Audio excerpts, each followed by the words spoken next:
حضرت عبداللہ بن حذیفہ رضی اللہ تعالیٰ جنگ میں یہ بہت بہادری سے لڑے. ان کو روم کے سپاہیوں نے، بعض اس میں آیا ہے کہ 100 تھے اور بعض میں آیا کہ 1000، اتنے بہادر اور اتنے قوی تھے کہ 100 لوگ مل کر کے ان کو سنبھال نہیں سک رہے تھے. بڑی مشکل سے ان کو قید کیا گیا. جب روم لے جایا جاتا ہے، روم کے بادشاہ کے سامنے ان کو پیش کیا جاتا ہے، روم کا بادشاہ ان سے کہتا ہے کہ یہ تو ضائع کرنے والا ہے. تو اس کا وزیر کہتا ہے نہیں، یہ ضائع کرنے والے نہیں، ان کو پہلے کوئی موقع دو کہ یہ اپنے ایمان سے پھر جائے، ان کو کچھ ایسی چیزیں دو کہ یہ اپنے ایمان سے پھر جائے.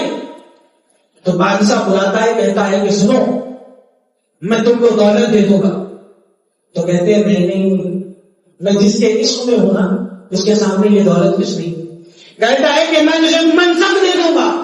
کہتے ہیں کہ نہیں، مجھے منصب کی پرواہ نہیں ہے، میں نے جو جان عشق کے منصب میں پیا ہے اور میں جو جان پیتا ہوں تو نہیں جانتا کہ کون سا منصب میں بیٹھ کے پیتا ہوں. تیرے یہ نظریے میں آ نہیں سکتی، یہ بات تیری عقل میں آ نہیں سکتی کہ کون سے درجے پہ میں وہ جان کو پیتا ہوں. تو منصب کی بات کر رہا ہے کہ منصب کوئی چیز نہیں ہے. تو بادشاہ کہتا ہے کہ میرے باپ کا جو درجہ ہوتا ہے وہ تجھے دے دوں گا.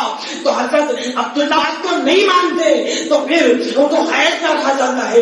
قید رکھنے پر بھی نہیں مانتے تو جو اس کا سپاہ سالار ہوتا ہے، جو گورنر ہوتا ہے، وہ اپنی بیٹی کو ان کے روم میں بھجا دیتا ہے، کمرے میں ہجرے میں بھجا دیتا ہے.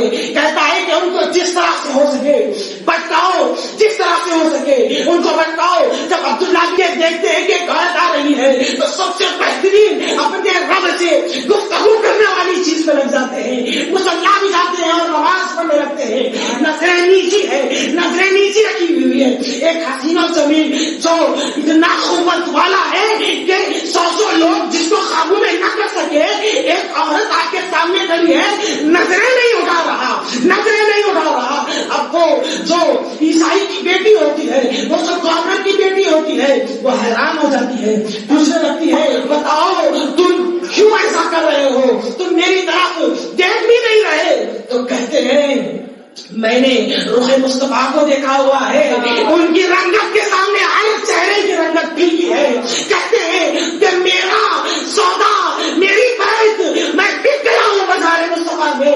پھر کہتے ہیں کہ میری بیعت ہو چکی ہے، میں ایسے عشق میں مبتلا ہوں تو جیسے لاکھ حسین جس کے نام کے میم پر قربان کر کے بیچ سکتا ہوں، وہ عشق میں مبتلا ہو چکا ہوں. تو جب اس کو یہ سناتے ہیں تو وہ کہتی ہے بتاؤ وہ کون ہے، وہ کیسے ہے، رات بھر باتیں کر رہی ہے، رات بھر پوچھ رہی ہے کیا ہے. تو کہتے ہیں کہ سرور کہوں کہ مالک و مولا کہوں تجھے، باغ خلیل کا گلیج پاک کہوں تجھے، اور تیرے تو وصف عیب سنائی سے ہے بری.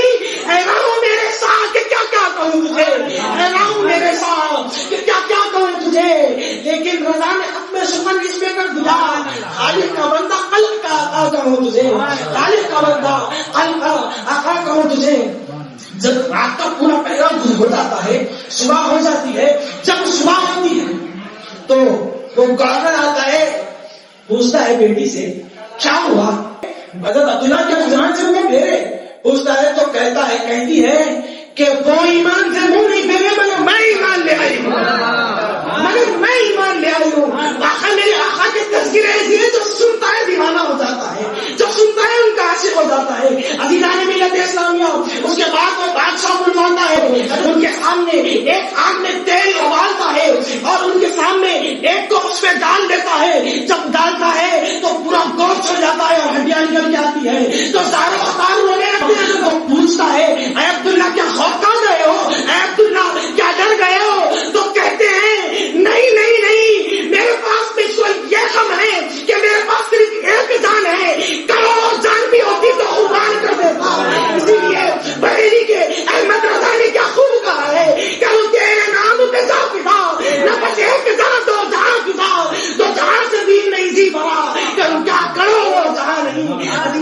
ملت اسلامیہ بادشاہ ان کے اس عجیب و غریب بات کو سن کر، اس حیران کن بات کو سن کر بہت پریشان ہوتا ہے اور کہتا ہے ہاں تو سچا پکا عاشق ہے، جا میں نے تجھے رہا کر دیا۔ تو کسی شاعر نے کیا خوب کہا ہے، جب وہ چل رہے ہیں، جب وہ واپس آ رہے ہیں تو کہتے ہیں یہ ناز کے انداز ہمارے نہیں ہوتے، چولی میں آ کر ٹکڑے تمہارے نہیں ہوتے، ملتی نہ کر بھی حضورات کے دم سے اس دانت سے بندوں کے گزارے نہیں ہوتے۔